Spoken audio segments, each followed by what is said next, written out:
Hey, what's up everyone? I'm Chris RÜNGE. Welcome to another video.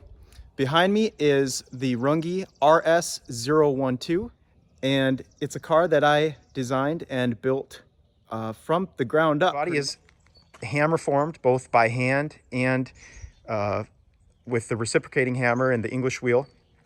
It is 063 3003 aluminum, and then it's brought to a polish. So the car has disc brakes at all four corners, QA1 shocks in the front, QA1 coilovers in the back. So it's got both the traditional swing axle type of gearbox, 4-speed, and then trailing arms that are mated to adjustable coilovers.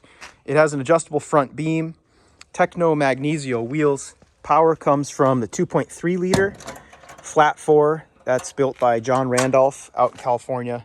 Great engine builder. Dual Weber 40s. It's about 190 horsepower. I built this custom aluminum fan shroud that has vanes inside directing the airflow to each cylinder, so it gives the engine really nice cooling.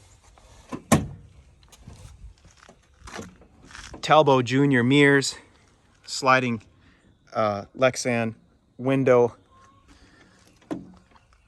custom hinges with spherical bearings so it doesn't stress the aluminum. And then this is just a stop that I designed that slides through. You just lift and you can see it slides as you close it. And when you open, you just lock it in the groove there. So the interior is a German square weave carpet. Then we've got a bison hide leather. So we have a removable Motolita wheel. We have a tilt column behind that. We've got headlights and fog lights over here, ignition, push button start. Got our horn over here, fuel, oil pressure, oil temp, amps, volts, and a clock. And then these are sort of a ambiance light for the evening. And then toggle switches to operate turn signals, wipers, fan, dash lighting, and then cargo lighting up in the front and rear trunks. The switch under the dash is for a 12-volt air conditioning system. So the car does have AC. Then you can see the venting up at the front of the dash there.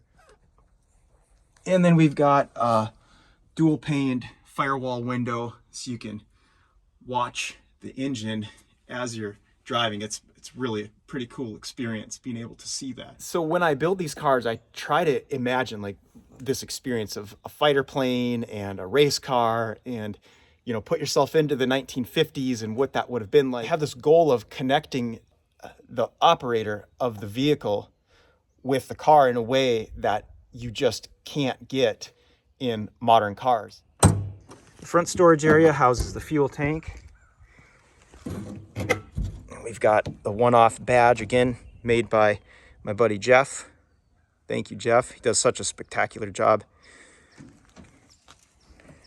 got the fuel tank, data plate, cargo light, clutch and brake reservoirs, and then pretty good sized area. Lock her down.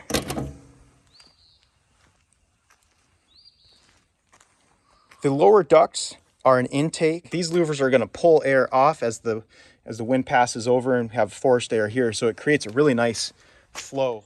So here on the passenger side of the car, we've got another intake duct here. So in this compartment, we've got your oil cooler and oil filter, just a regular spin-on. Again, aircraft style latch. So you've got Zeus fasteners to open up the rear storage.